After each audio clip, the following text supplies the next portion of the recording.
Hey, what's up? Jonathan Fink, Sports Card Collectors Club. And this is a Card Life Chronicles hobby update. And it's a red alert situation, so buckle up and get ready. Thanks for joining me. Today's topic is the big announcement yesterday that Topps, which is owned by Fanatics, launched a digital pack product called Instant Rips. So, what I wanted to do is give you a little bit of the history of the evolution of the hobby going from cardboard to digital, and then we can talk about the implications for the hobby.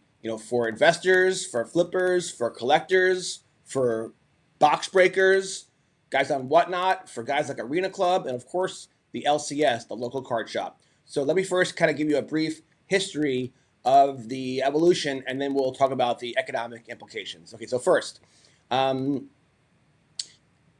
kind of feel like I saw this coming with the evolution of video games when uh, game versions like Ultimate Team and My Team came out. You have to acquire the players by opening digital packs, and I thought, oh my god, this is the future of the hobby, and now it's really happening. But it's had some fits and starts along the way. But this time, I think it's for real. So first, let's go back in history. The first bridge, E-Tops in the year 2000. Topps was surprisingly early. With E-Tops, collectors bought limited physical cards online through initial player offerings. The cards could remain in Topps' possession while collectors tracked values and bought and sold them online rather than immediately taking physical delivery. That's arguably the ancestor of today's vault card economy, right? You own the physical card. You don't necessarily need to have the card physically sitting in your house, okay? And then the next phase is what I kind of alluded to just a minute ago, which was video games. Video games taught people to rip packs on a screen. And that really happened over a decade from like the year 2000 to the 2010s. The sports video game changed consumer behavior. Modes such as Ultimate Team and LB The Show's Diamond Dynasty took the psychology of card collecting, packs, rarity, parallels, building sets and collections, chasing stars and short prints. That turned it into, the idea of opening packs became an instantaneous digital experience. And that was a major shift in the behavior of consumers who are in the hobby. A generation of hobbyists learned that opening a pack didn't require holding a foil wrapper in your hands. The dopamine hit could happen on a screen, and you've seen this so much with YouTubers who play, FIFA soccer and MLB The Show. So much of those that content is literally just opening the digital packs, and of course, the players, the cards that you get are the players that you can then use in the game. So I always thought that was the coolest invention ever, but I also kind of saw how that could have implications eventually for the real card market. Okay, then phase three, Topps Bunt and app-based digital cards emerged in 2012. Okay, so Topps took the next logical step with Topps Bunt, and basically you were collecting digital cards that looked and behaved like a physical baseball card, but they were simply digital. So you can enjoy them on your laptop, enjoy them on your phone, but you don't have the physical cards. You can collect them, you can trade with others, you could build sets, you could use the cards in fantasy-style games that are tied to real-world performance. So that was kind of like a critical next evolution, the idea that you can rip packs, open cards, but they're digital cards. They're not physical, but you're okay with that because you can still use them and trade them. It had a physical quality to them because you own them and you can trade them and you can even use them in online games, which is cool. This distinction was important. These digital collectibles were digital collectibles, but not ownership claims on the physical cards. Okay, the number 4 phase was Upper Deck. Upper Deck in 2016 connected the digital rip to the physical one, and this was probably one of the more important milestones in the hobby as far as going from cardboard to digital. Upper Deck ePacks allowed collectors to buy and open packs online, while many of the cards had actual physical counterparts. Those cards could remain digitally managed, be transferred to ComC, sold, graded, or eventually shipped home. Now that's remarkably close to where the entire hobby is now headed now, which is buy digitally, rip digitally, store digitally, trade and sell digitally, and then take physical possession only if you want to. Now, by the way, there are some pros and cons to having your cards digitally stored. You can't touch them and feel them when you want to, but they're also probably safer in a vault instead of in your house, where your house could get robbed. Phase 5, Panini. Panini launched Panini Instant, an on-demand cards in the mid-2010s. Panini and Topps also changed production. Products such as Panini Instant and Topps Now cards made events that they made cards based on events shortly after they happened, without wasting months on on traditional sets. That compressed the distance between sports events, cards, and collecting. There's Paulie. What's up, dude? Silver Star. Yeah, Paulie, giving a big update today. I mean, look, for the NBA Top Shot collectors, this is something that they've seen coming for a very, very long time. But Top Instant Packs is a game changer, because you're talking about digitally opening cards and then owning the physical, that they could stay in the ecosystem of Fanatics, which we can get to, and go onto eBay, or you can take possession. But the whole idea is that NBA Top Shot and apps like that have been paving the way for this inevitability that's now finally here. Okay. Yes, I'm just looking at my notes. So the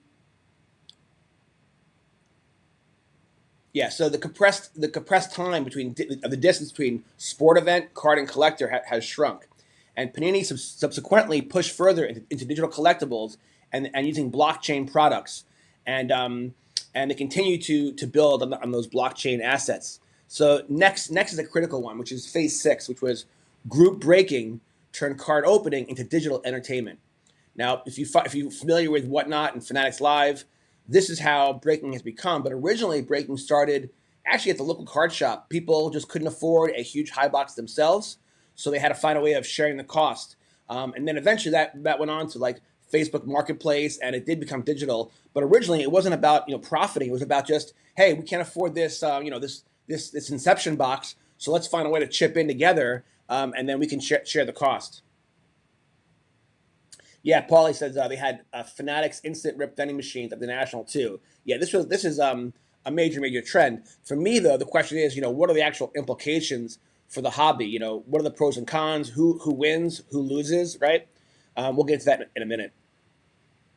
So next, group breaking.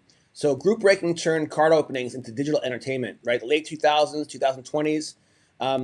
This may have been even bigger a transformation than the NFTs. Breaking effectively separated buying the cards from physically opening the cards. By the way, not just breaking, but there are guys like Jab's Family who are big YouTubers where people are paying him money to open packs for them. I never really understood why someone wouldn't want to open up packs themselves, but there might be reasons for that. Some people enjoy hearing their name mentioned on YouTube, or having gain the attention from someone like Jabs, and so there might be reasons why people kind of choose to have someone else open their packs. Now, with the whole breaking industry, that's kind of like the next level about why people do that. So the key thing is that breakers effectively separated the buying of cards from physical opening, and people have obviously been okay with that. People love online box breaking. It's been a huge booming industry, but essentially you can sit in Kansas, buy the Yankees in a break happening somewhere else, watch somebody open the cards on YouTube, Instagram, Whatnot, Fanatics, wherever, and then have your hits shipped to you afterwards. The rip itself became streaming entertainment. The online repackers pushed pushed that another step. Collectors weren't necessarily buying a manufacturer's sealed product anymore. They were buying a randomized chance at previously known physical inventory. Now up next, Paul, you're going to love this. Number 7, NBA Top Shot and the NFT boom, which started around 2020-21, really took off during the pandemic. So NBA Top Shot was another major turning point. Top Shot demonstrated that collectors would spend serious money on a collectible that never had to exist physically at all. So not a physical card, completely digital. Instead of a cardboard LeBron James card, you can own a numbered digital moment containing a highlight. At its peak, Top Shot generated hundreds of millions of dollars in marketplace activity, helping push the entire sports card collectible industry towards NFTs and the blockchain. Topps followed with MLB NFTs in 2021, while Panini developed its own blockchain collectibles. The NFT mania eventually cooled dramatically, but the underlying lessons survived. Collectors will accept digital ownership if scarcity and trading and liquidity are convincing enough. Next, vaulting. The next phase, the kind of the eighth phase. Vaulting completes another piece of the puzzle, and for someone like Fanatics, this is where they have a potential checkmate situation. Okay, PSA, eBay, Fanatics Collect, and others help normalize another strange concept. You can buy a physical card without ever touching it. Buy it, leave it in the vault, display it digitally, sell it. Ownership changes, the card never moves. It just stays in the vault, which neither the buyer or the seller had physical possession of. At that point, the physical card starts functioning almost like the asset backing a digital representation of ownership. Okay, and then now, of course, we have Topps instant rips, instant packs. So, guys, this is a game changer. I've already seen videos. The technology is working tremendously. Everyone, even like Neo Cards, at 4 p.m. immediately they were hitting the buy button, and the system didn't crash. It handled the trades, and the technology is brilliant. You are buying a pack. Now they're launching it with Topps Chrome Platinum Black, which is a really high end product. So every pack is $100. I think you only get 4 cards, which is outrageous, but that's another issue for another day. You buy, you click, and then boom, you digitally rip open the packs, and then you can keep them in the vault. You can instantly move them to Fanatics Live and sell them, or you can have them sent home. Now they do limit right now 6 a day because these are not like Arena Club. There are physical cards that are backing these digital representations of cards, and so there is a print limit of how much they can do. But essentially, this is removing another middleman. When Fanatics took over Topps, they removed a number of distribution middlemen in the system to give them more direct access to the local card shop and the big box retailers, and then of course a whole new category, which was the box breakers, like on Whatnot and Fanatics Live. So think about the local card shop owner, right? That industry has gone through cycles, highs and lows. They've been struggling to survive. Some are actually have been quite profitable. But now it's about distribution, right? We've seen over the last five years, the breakers have gotten an increasingly large portion of the product, especially new releases. And of course, the breakers on Fanatics Live, well, they're owned by Fanatics. So when Topps releases stuff, certainly they're going to get their product, probably even prioritized over Whatnot consumers. Whatnot vendors and sellers. So this is huge, right? So now Fanatics has Topps, which is selling the cards. They have Fanatics Collect, where they have their own vault and now digital distribution. They have the partnership with, I think with eBay, but also their own auction site. So they have now completed a complete ecosystem. And think about this. The local card shop was first threatened by all the breakers because people now were able to buy online through the breakers and not have to go to the local card shop to buy their cards. But the breaking industry has its risks. There could be many, many lawsuits coming. There can be talk about antitrust, talk about if it's gambling or not. And if it starts to get regulated as gambling, the industry could get shook up and become very cost prohibitive, potentially regulatory blocking the activity. And so Fanatics is very smart. They're thinking of, what happens if this, what happens if that. They're doing game theory, and they know if the breaking industry falls into trouble legally, well, they'll have a real problem on their hands. Well, maybe not anymore, because now they potentially have just eliminated. Now, look, there is a culture around box breaking. People enjoy the entertainment, but it's not efficient. Sometimes you wait for hours for a break to start if it's a non-popular break. And then let's be honest, the reason why breaking is so profitable is because people are willing to pay a premium to get the Dallas Mavericks, to get Cooper Flagg, or whatever team or hot player they're chasing. And so a lot of times the breaks will sell above MSRP, which is the VIG, the profit margin that the breakers get. Now, they're entitled to make a profit, absolutely. But at the end of the day, Fanatics doesn't see that extra profit, and it comes out of the pockets of the consumer.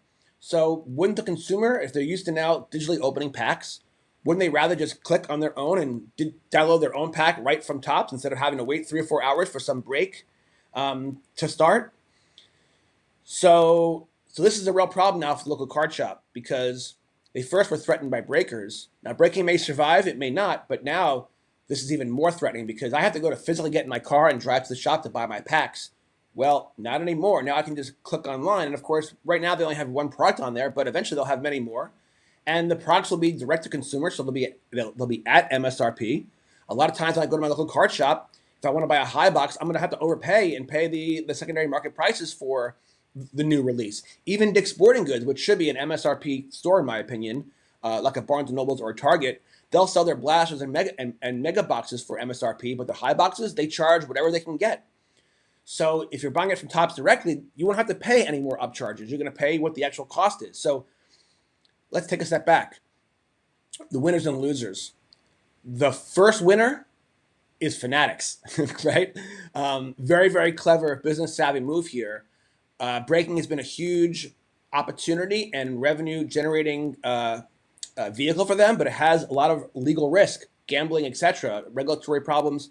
So they're going to enjoy that golden goose as much as they can, but they now have found an alternative to that distribution chain, because if breaking ever gets destroyed from the government, they can just shift all the allocation, of course, back to local CS, back to big boxes, or more importantly, to their new instant rip program, especially if the consumers love it and it's working. Why wouldn't they continue to funnel more and more and more product there? So Fanatics is definitely a big winner, I think, either way. Assuming that they don't become too dominant and then risk their own government regulatory problems with antitrust, which I think could be an issue. They probably shouldn't be acquiring any more major athletes. They shouldn't probably go after soccer or WNBA or hockey. They should leave that stuff to the other competitors if they're smart. But the first big winner is definitely Fanatics, right? They're going to make more money in more ways, and they're also doing what they promised, which is 10xing the hobby and making the hobby better for consumers, which brings me to another winner and loser. Another winner is definitely the consumer, the hobbyist, the collector, even the investor, because now we'll all be able to get access to more cards more quickly, more directly, and more cost efficiently. So I think the consumer is definitely a winner here. Who are the potential losers? Number one, the box breakers online definitely have an issue. If the legal environment becomes unfavorable, they can be put out of business very, very quickly. Now, the ones who break boxes online but also have a physical store, well, they could have a hedge. However, as much as I hate to say this, because the local card shop to me is the bread and butter, it's the epicenter, it's the sanctuaries of our community. It's, Hobby Rip Night wouldn't exist without local card shops. It's the mecca of the hobby. However, the local card shop now is definitely in trouble or threatened by this, because they were first losing allocation. We know this. I speak to shop owners; they're getting less boxes of new releases because there are new players. Dick's Sporting Goods is now a huge player with House of Sports. Tom Brady Card Vault, which by the way had a location broken into in San Francisco 1 week after opening, but they're opening a store a month. Tom Brady is a investor in Fanatics, which owns Topps. Certainly, Card Vault's going to get all the allocation that they want and need. So the local card shop now is being threatened by new entrants to the hobby, like House of Sports at Dick's and Tom Brady, and also even Cards HQ, Jeff Wilson's shop. He's opening a second location. So you have more of these corporate, non-mom and pop entities expanding, and you have the breakers. And both of those guys can now be threatened, because Topps can say, you know what, we're not going to give you guys allocation anymore to the breakers or the local card shop. We're just going to do it all online. And if it's a success, why wouldn't they? They reduce logistic problems. They reduce their shipping costs. It's unlimited. So I think a loser in this is, first, potentially box breakers, but then the big loser potentially is the local card shop owner. My advice to the local card shop owner had been, go create a space in your shop to do a studio, so you can do podcasts and create content and get some advertising revenue. And also so you can do live box breaks, because that's another way to make some good money. This move to me signals that even Fanatics they might be concerned with the future of box breaking because of legality issues, gambling, etc., and so many other issues that come with that, and the risks and PR, etc. And now they can just remove that. So I think this is a really, really big deal. Now here's the thing for me though.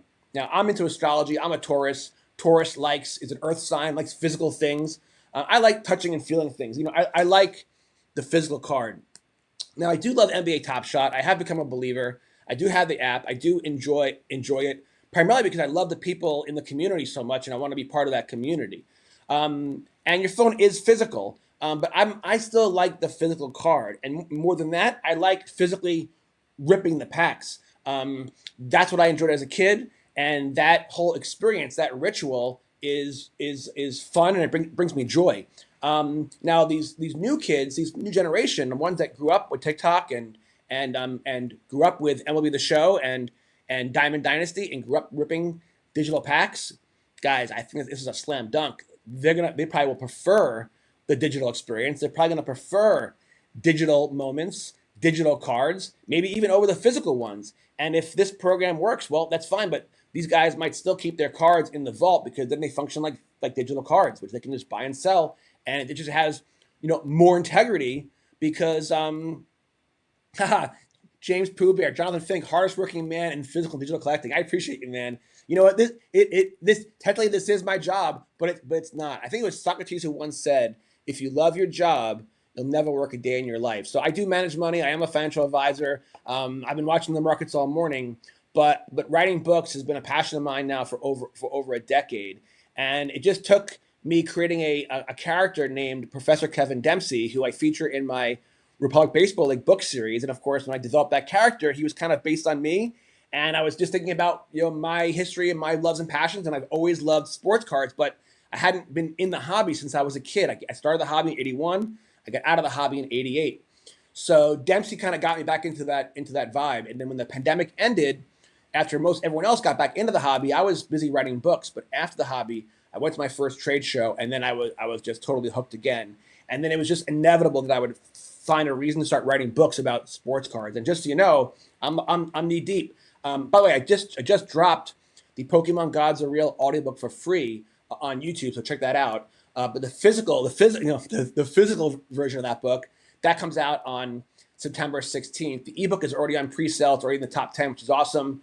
The paperback and hardback will become available for purchase on release day. But then on December 1st, I have The Flip Life, Volume 2 of the Sports Card Collectors Club, which I'm really excited to put that book out.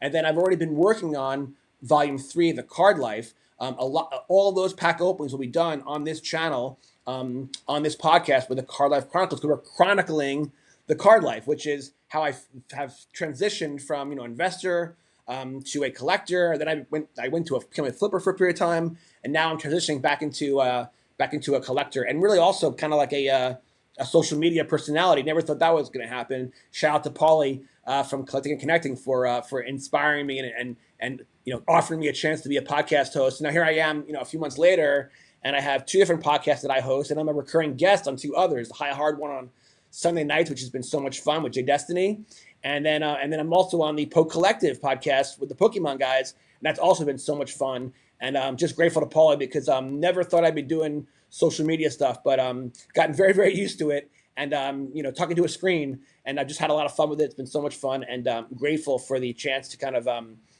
talk about my books. The truth is, it's like if a tree falls in a forest, but no one hears it, did it fall? If no one even knows about my books, will I have achieved my mission as an author, right? To make the world a better place? No, I realized after 10 years of writing books, I had to spend some time, marketing them. And so definitely, hardworking, because if you think about all the hours that I spend, for example, just in the last week, I created three audiobooks. I recorded Spirits of the Gridiron. I recorded the Republic Baseball League, both volume 1s, and then I just did the Pokemon Gods Are Real. Now I've already published now 16 books. I will put eventually all of them on audiobook, but it does kind of take a lot out of you, especially as I speak very, very fast naturally. But when I do the books, I read very, very slow. I really try to read slow so that the closed caption will work, so that people of all different backgrounds and whatever they're doing can hear me really clearly.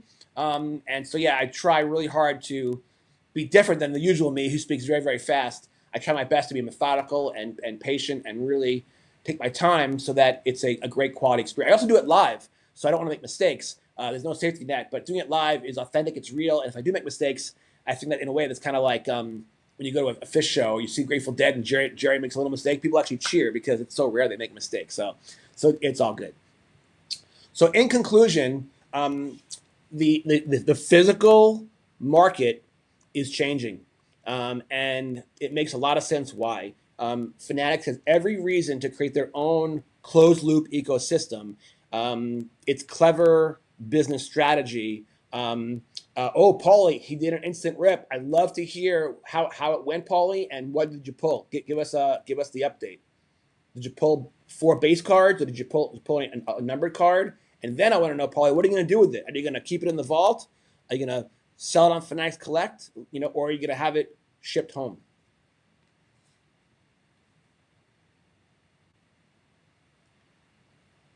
Oh, he's going to share the video momentarily. Yeah, you should totally make a video and put it on social media so it can go viral. I think that a lot of people out there right now are going to want to be watching those pack openings, because I know from my years in the hobby, I love watching other people open packs. It's just a fun thing to do. Since I've been doing my pack openings, I know people have enjoyed watching me do it. I get hundreds of views on this stuff. So I think the digital pack stuff, everyone's curious, everyone's excited. And again, I think that we're primed for this. We've all been primed for years now to embrace digital packs. I also should mention, I mentioned this, I'm into spirituality, and I even focus on a chapter about the age of Aquarius in the Republic Baseball League. Now, the age of Aquarius, they're singing songs about that since the 70s, but it's a real thing. The ages from Pisces to age of Aquarius happen roughly every 2,000 years. And these ages affect us individually, but also collectively, as a humanity. And some of the characteristics of the age of Aquarius is huge advancements in technology, which is obviously happening right now. We're doing podcasts, we're doing live stuff. We now have instant pack rips, right? It also comes with huge jumps in humanity's communication with each other, right? So obviously having NBA Top Shop and the internet, we all can communicate so much better and faster now. Old hierarchies, top-down hierarchies get destroyed. Dictatorships should be toppled in the age of Aquarius. Things will become more top up, more populism. The people rise up. So seeing, even though I prefer physical cards, removing middlemen, Topps getting direct access to the consumer, putting more cards in the people's hands, that to me, using technology to do it, that to me is very in line with the age of Aquarius. So I think it's very apropos, and it's right in the right lane. So whether Fanatics is aware of it or not, most people are not aware what they're doing unconsciously that are being affected by astrology. That's why I'm so fascinated by it. And you should go look up your sign. You might be fascinated to find out. Go look up your birthday, go to Google, go to ChatGPT, and you might be pretty blown away to find out that your personality is very in line with one of those 12 archetypes. And then once you agree that, oh, I'm a Taurus and I behave like a Taurus, well then what does that mean then for compatibility? When you go on a date, find out what their sign is. I know it sounds ridiculous, but you know what? If you are a Taurus, you will find out that you're more compatible with different types of signs for friendships, work relationships, and of course for love relationships. So do yourself a favor. A lot of divorce would be reduced if you knew ahead of time that you actually were not in line spiritually with your partner. Just because you physically are attracted to someone doesn't mean you have the same values or the same belief system. So I have found astrology to be quite accurate and very fascinating. So you don't live and die by it. It's just a tool. It's just something that you should be aware of because it might give you some insight. I can tell you this. My kid's great grandmother, Doris, passed away last night, but she had been in hospice for a week, and we thought she was going to die 10 years ago. So to me, it's a celebration of life, not something to be sad about. But I guess I lost my train of thought on that. Where I was going? Oh yeah, but the point is, it turned out she passed away last night on the full moon lunar eclipse. And my mother is so upset about her passing. She's all broken up. She's crying hysterically. And when I made her aware, I went outside with my dog to walk my dog, and I saw the full moon.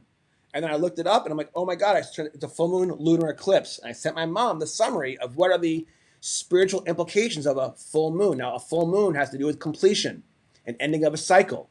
But an eclipse is even more different, because it has to do with the passing of the sun through the moon with the sun and the earth, and it creates a optical illusion. The moon is still there. The sun is still there, right?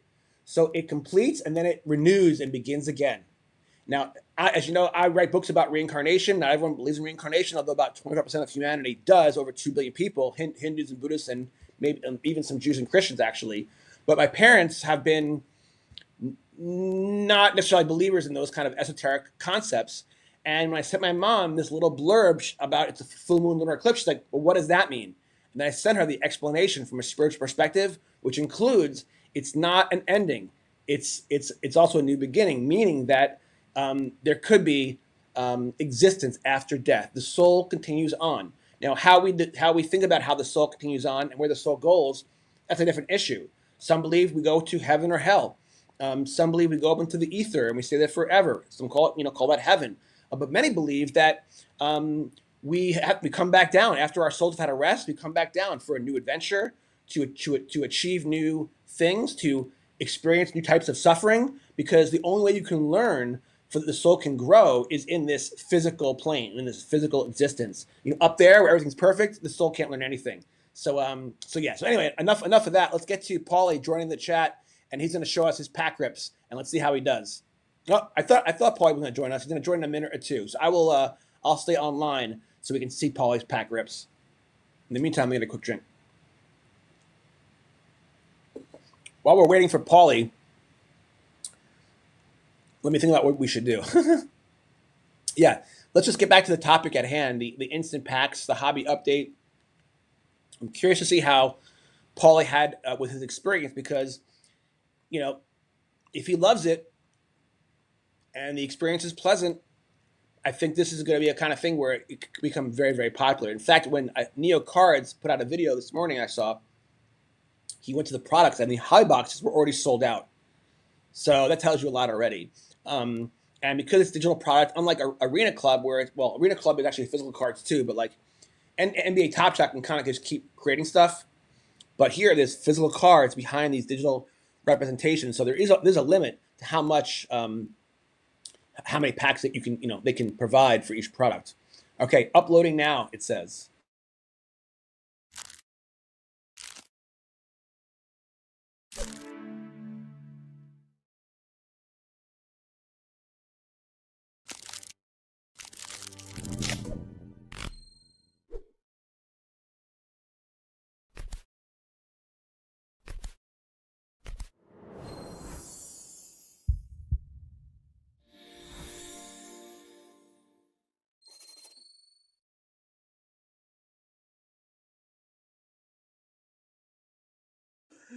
Oh my God, he pulled a Steven Castle auto. That is sick. That is sick. Oh my God. Yeah, Top Shot, Hot Shot, 666 writes, digital really is inevitable. Top Shot, Hot Shot writes, nice pack. Paulie, you just absolutely crushed it. You definitely got your money's worth. I mean, these packs cost $100, right? But Steven Castle auto, that is sick. One of the most promising young players in the league.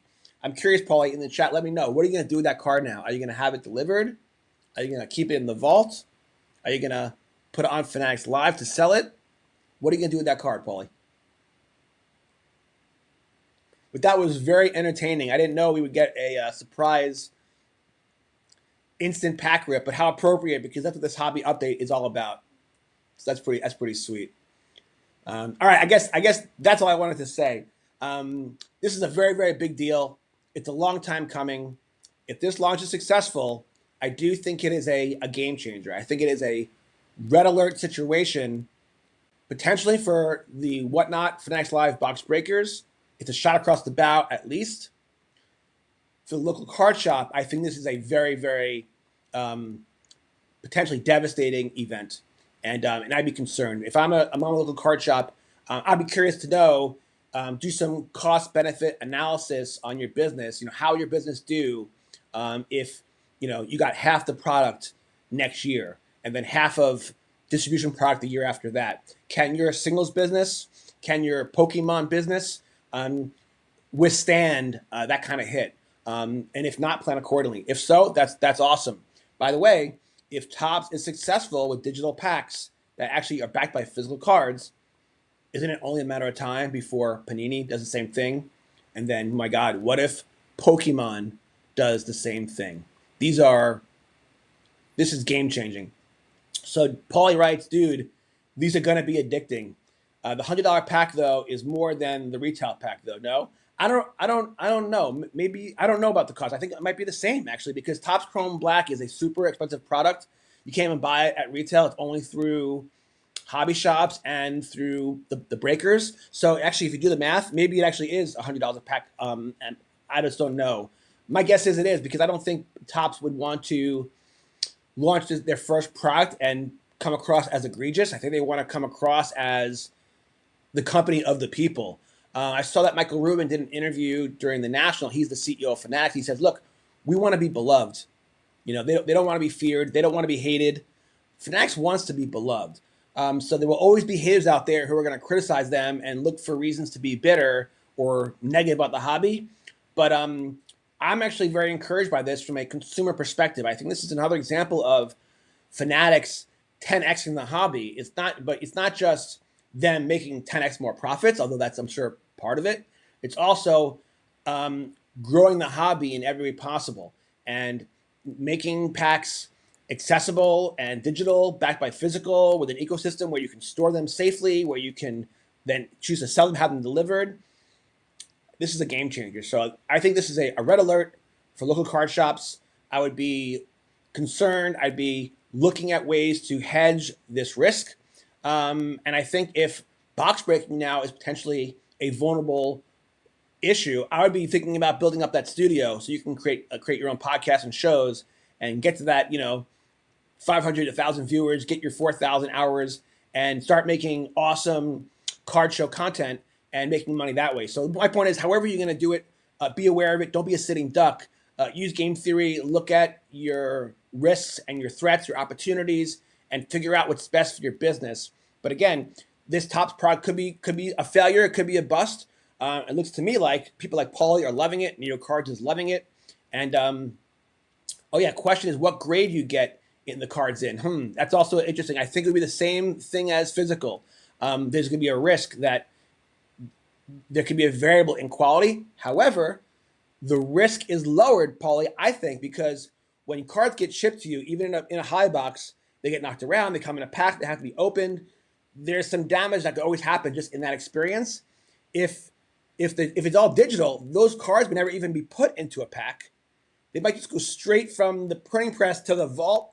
My guess is that they still have to be graded, but there's less chance for those cards to be damaged in any way. So my guess is the likelihood is the grading quality results will be better if you keep it in the ecosystem as opposed to taking physical delivery where it has to be put into the mail system and shipped and whatever, that whole thing.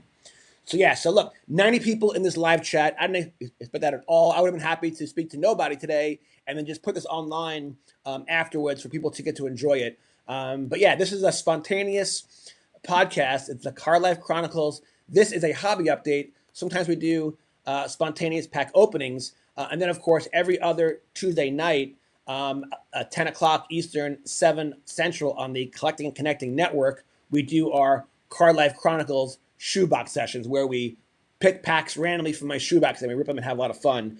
We had over, I think, 600 people at our last show. We ripped for 3 hours. It was a mega rip. So I guess I am a pretty hardworking social media hobby guy. But again, when you love your job, it ain't work. This is fun for me. What a pleasure, what a privilege to do this. Look, there are people right now working in a coal mine somewhere, working on a offshore oil drilling rig. There are people working right now in a farm dealing with chickens and hogs. I get to talk about sports cards, right, and write books about spirituality. I'm very, very blessed. I appreciate that. I'm grateful for that, and I'm just trying to do my job to share stories and provide books that make the world a better place. I'll wrap it up with that. But I thank you guys so much for joining me. Paulie, don't forget, this show needs an intro. Please add that. No big deal. No rush. But I thank you guys. I appreciate you. Very, very cool to finish with over 100 folks in the live chat. Guys, I'm grateful for all of you. Keep enjoying this hobby. Stay positive about the hobby. Look, your thoughts create your reality. I know there's a lot of YouTubers out there that get lots of viewing because their content is so negative. But if you're making negative content and you're consuming negative content, what kind of reality are you creating for yourself in your consciousness? A lot of negativity. So I would give you advice and say, lead off that negativity, try to focus on positive things because happy, positive things will create a happy and positive consciousness, which can potentially manifest a happy, positive reality. Just my 2 cents. What do I know? You guys take care. As always, God bless.